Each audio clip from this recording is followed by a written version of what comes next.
Greetings, ladies and gentlemen. This is Dr. Wahita with a new topic on the key concepts in postcolonialism, an overview. And hope this video enriches you with the key concepts in postcolonialism, and I'm rather sure that young researchers would find it very much useful. I have simplified the concepts as simple as possible. So we'll begin up with what is colonialism. So before you go up into the concepts of colonialism, I think it would be very much important to know what colonialism is actually. It is nothing but a practice or a policy of control by one group of people or power over other people or areas, and it happens often by establishing colonies. And in other words, you could also call it as a settlement of one group of people in a completely new and alien location, right? It is nothing but the commercial venture or the commercial greed of the Western nations over the third world countries, right? And it can be also termed as a lucrative commercial operation for the sake of economic exploitation, right? So this is what colonialism is actually, right? And now we'd see another concept. What is that? What is imperialism? So imperialism is the state policy or practice or advocacy of extending power and dominion by either direct territorial acquisition or by gaining political and economic control of other territories and other people, right? So the free trade or the practice of free trade that was implemented by the Western nations over the unfortunate third world countries was very much cruel, and it was an exploitative approach, I'd say. And now you have to know you have to know something about the so-called brand. What's that brand? The British Empire, right? So the so-called brand, the British Empire, is a worldwide system of dependencies. It can be either in the name of colonies, protectorates, and other territories, and it expanded over a span of some 3 centuries, right? And it is completely a form of an imperial and economic and political structure that was very much mighty powerful. And it can be also said to be a governance of the indigenous inhabitants of occupied lands. And it was completely brought under the sovereignty of the Crown of Great Britain, the Great British Empire. And at its peak, this British Empire was the largest formal empire that the world had ever known, right? And so what does this British Empire do to the unfortunate, marginalized people of the third world? What do you think?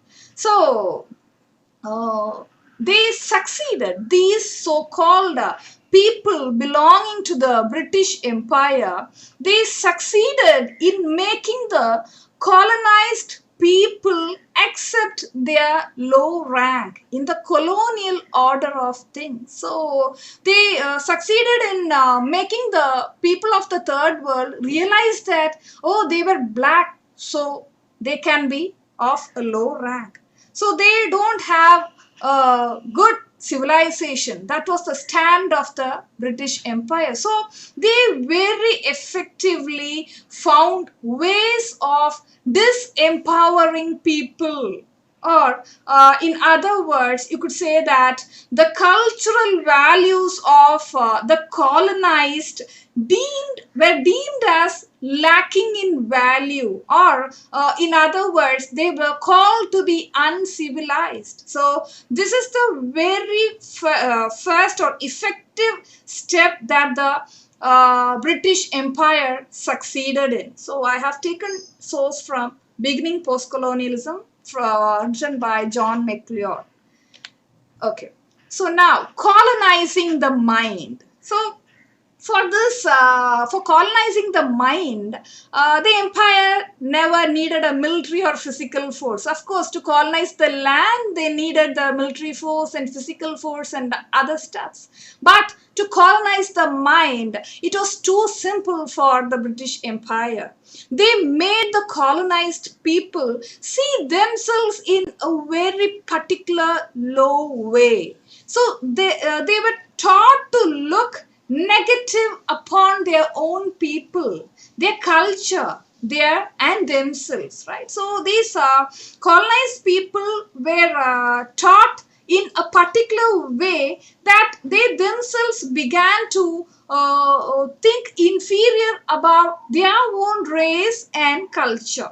And the language of the empire, that is English language, the standard English language of the empire, was highlighted as the natural and true order of life. Right, so the natives were made to look low upon their own language. Right, so this was the success of the British Empire, I would say, and their identities were redefined in the sense the natives had a good impact of negative identities among themselves, and they were treated as treated not as a human subject but as a mere object, right?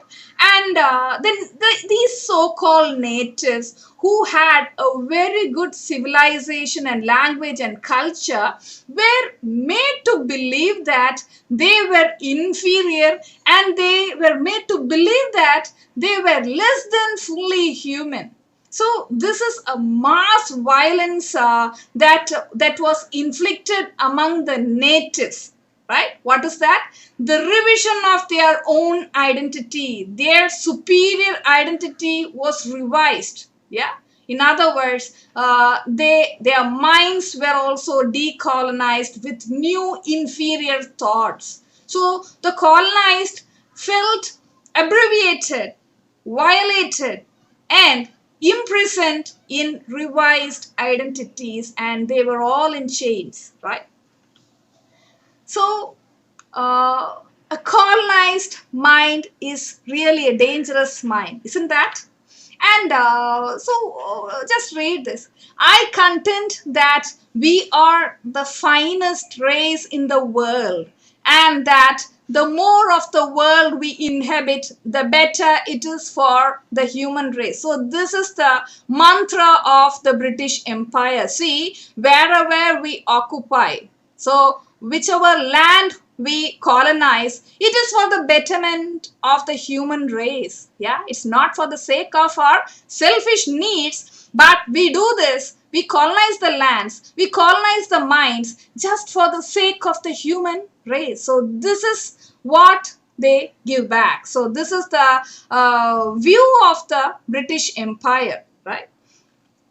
And we must know how the colonial segment moves forward to a Commonwealth segment. So we'll see what is Commonwealth literature before we jump up into postcolonial concepts.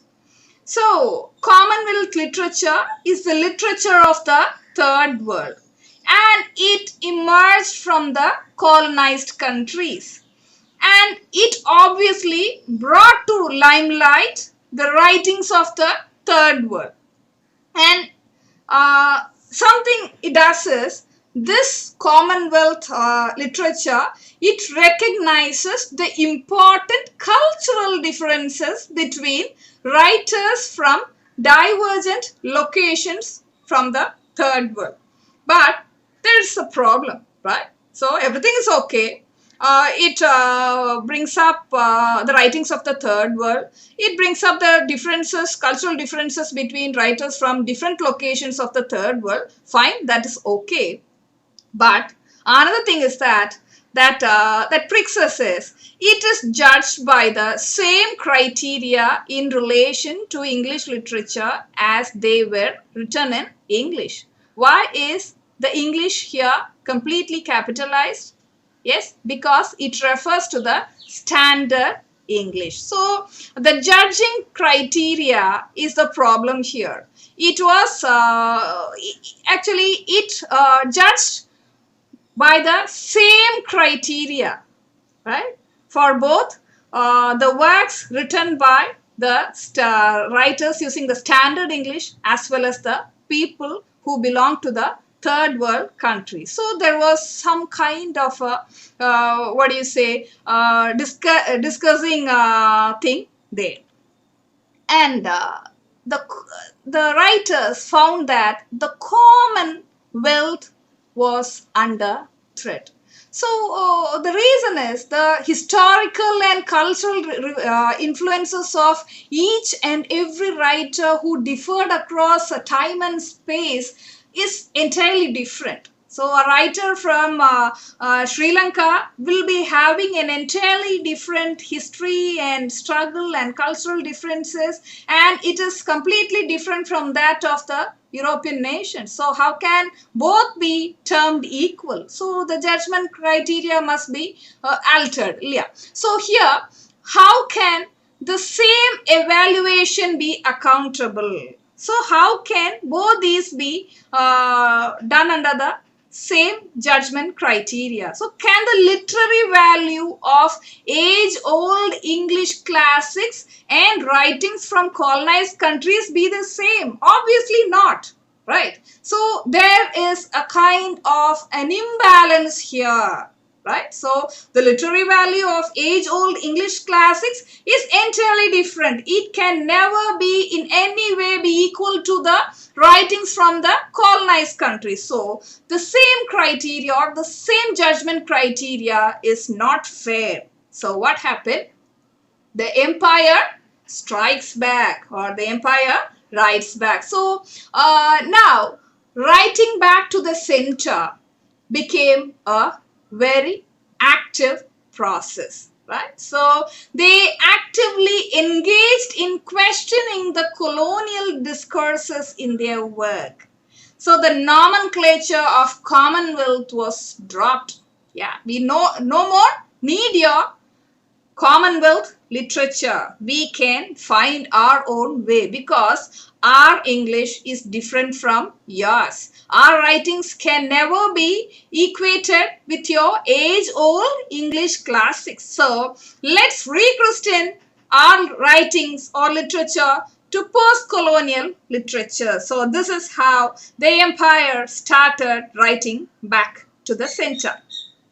Now, post-colonial literatures, what are the specific characteristics of these post-colonial literatures? They are politically radical. They are locally situated. Note this point, they are locally situated. And they are universally relevant. They were deemed to pose direct challenges to the colonial center from the colonial margins. So they have started to challenge up the colonial center, and it began as a quiet process of decolonizing the mind. That is more important, right? So they were active in decolonizing the minds, and they were active in unlearning the world view of colonized. So the revised identities must come back to form, right? So also the literatures belonging to the post-colonial times, they challenged the language of colonial power. So they challenged the standard English, and they succeeded in producing new modes of presentations, right? So now it's all about post-colonial literature. It's all about challenging the colonial value system. So this is actually an active process of refashioning the standard English. Again, I'm telling you, English is capitalized just to indicate standard English, right? So the standard English was refashioned to accommodate their colonial experiences. Yes, your standard English should be refashioned. It should be altered. Why? It's not healthy enough to accommodate our colonial experiences and struggles. So we need an alteration in your standard English, right? So English was displaced by different linguistic communities in the post-colonial world. So it was an entire attempt to challenge the colonial value system, and it bears witness to these communities' sense of cultural difference, right? So the post-colonial community just wanted to pose up to the world, telling that, see, we are culturally different. We have underwent lots of colonial struggle. So we need a refashioned English language to accommodate our thoughts. I mean, to accommodate the thoughts of the natives. So we are going to refashion it. We'll use our own local words also. It's not going to be a standard English. This is what the post-colonial community began to, this is how they challenged the colonial value system. So the entire colonial value system was beginning to shake. So what are the strategies? Yeah. So the strategies like creating new Englishes, not one English. It's going to be so many Englishes. So the English of a Tamil writer would be different. He'd be using certain Tamil words, local words in between.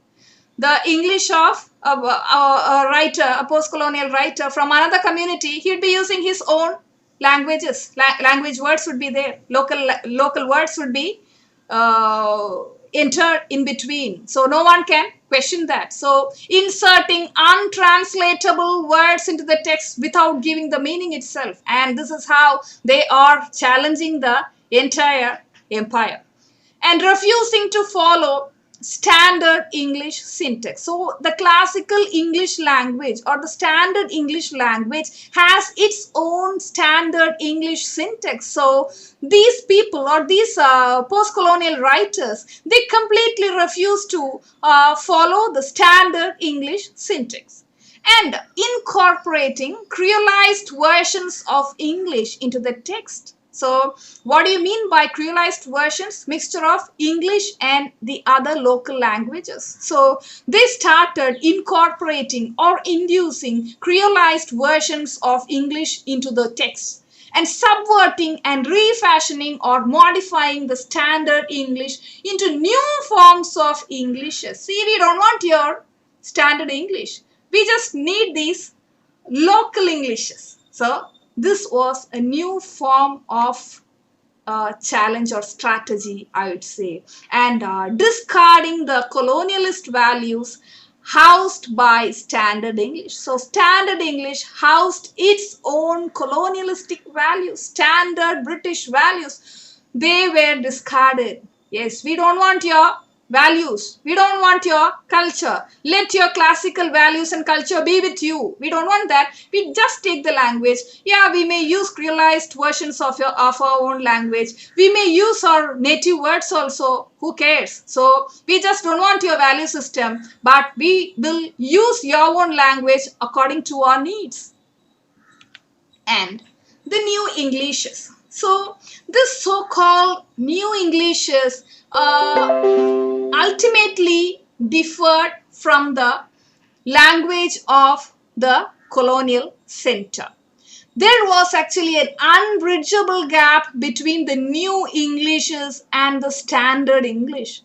And of course, it had a positive effect. What is that positive effect? The lost identity was completely recovered and expressed. So I told you before, yeah. So the British came up with an intention of decolonizing, colonizing their mind, yeah, colonizing the mind of the natives. So now this was a challenge to the post-colonial community, and by this usage of new Englishes, it really had a positive effect. The lost identity was recovered and expressed. The new Englishes cannot be converted into standard English, right? And it surpassed its limits and it has completely broken up its rules. So the new Englishes are going to be in no way equal to the standard English. So new values, new identities express a new value system that is completely against the colonial value system of the British Empire. And in other words, old colonial values were completely rejected. Yes? So now, post-colonialism, the term appears here. So it is not the same as after colonialism. You just can't take up the term easily for granted. Oh, it's going to be something like after colonialism. It's not a new historical era. Yeah. And it is not an era where all the ills and prejudices of the colonial past has been cured. No, nothing like that. It's not a magical term. But it recognizes historical continuity and change, right?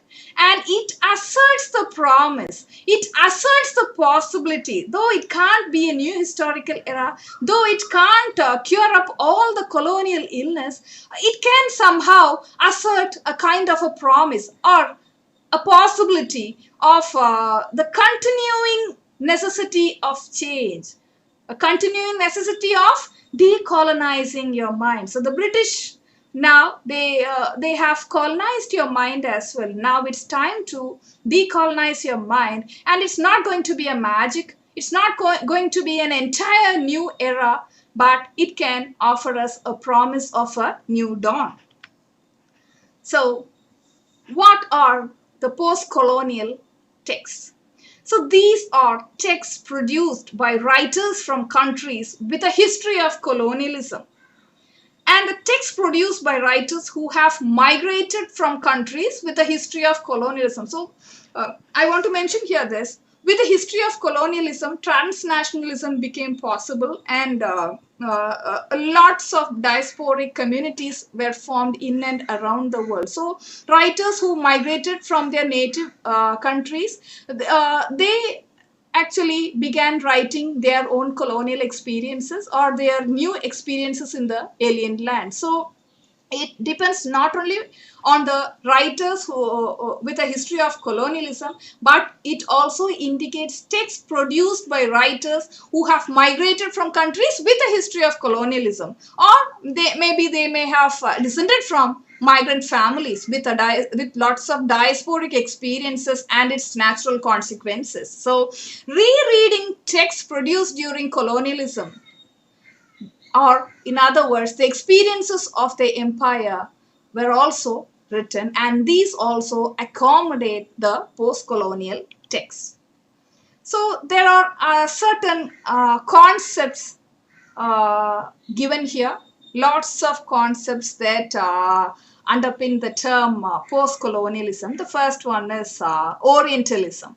So Edward Said's evaluation and critique of the set of beliefs known as Orientalism forms an important background for post-colonial studies. So post-colonial studies would be incomplete without Edward Said's Orientalism. So Orientalism is a particular way of seeing that imagines or emphasizes or exaggerates or distorts differences of Arab people and cultures as compared to that of Europe and the US. So the tactics of the empire is like segregating people of different cultures as other minorities. And here Orientalism is all about that. It often involves seeing Arab culture as exotic, backward, uncivilized, and at times even dangerous. The exposition of a particular culture in a lowest mean way. This is how this is what Orientalism deals with, and I'll be making up separate videos on these theories in the near future, right? We can see it elaborately later. Ambivalence. So the idea of ambivalence sees culture as consisting of opposing perceptions and dimensions. And Homi K. Bhabha claims that this ambivalence of seeing culture as opposing perceptions or dimensions, or this duality, presents a split in the identity of the colonized other. So Homi K. Bhabha very deeply he presents the split in the identity of the colonized other. That's what we call as ambivalence, and this term also cannot be avoided in the postcolonial studies. Hybridity. So here hybridity is nothing but a condition in which the boundaries of identity are crossed, resulting in illegitimate racial mixing. It also brings together two cultures, right? So it refers to the creation of transcultural forms within the contact zone produced by colonization. See, because of colonization, transcultural forms are created, which definitely offers the possibility of a third space that Homi K. Bhabha deals in his theory. And mimicry. So mimicry is in colonial as well as postcolonial literature is mostly seen when members of a colonized society, for example, be it Indians or Africans, they imitate the language, the dress, the politics, or even the cultural attitude of their colonizers, maybe the French or the Portuguese or the British, whoever it may be. So mimicry is nothing but copying or imitating the culture of the superior, so-called superior British Empire, right? And hegemony. So hegemony is nothing but the power of one group over other groups. A hegemonic relationship is usually described as less than an empire but more than a regional power, or it may not actually take control of other nations but has the power to greatly influence what they do. In other words, it's nothing but a dominant ideology of a particular society that justifies social, political, economic status quo as natural, inevitable, or perpetual and beneficial for everyone. It is nothing but a dominant ideology, I would say. Alterity. So it is nothing but the state of being other or different.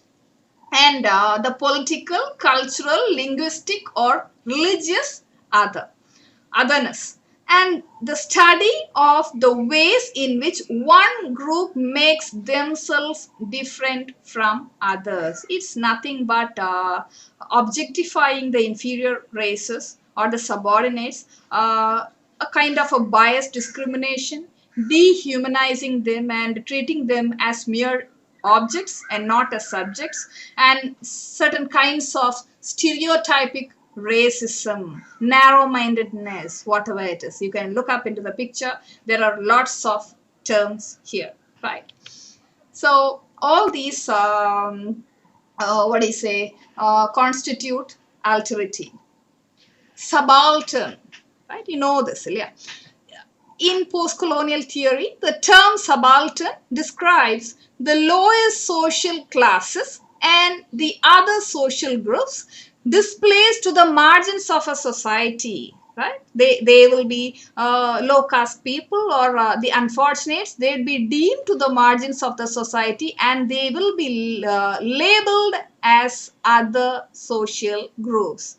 And a subaltern is a native man or woman without human agency as defined by his or her social status. So their voices will be suppressed.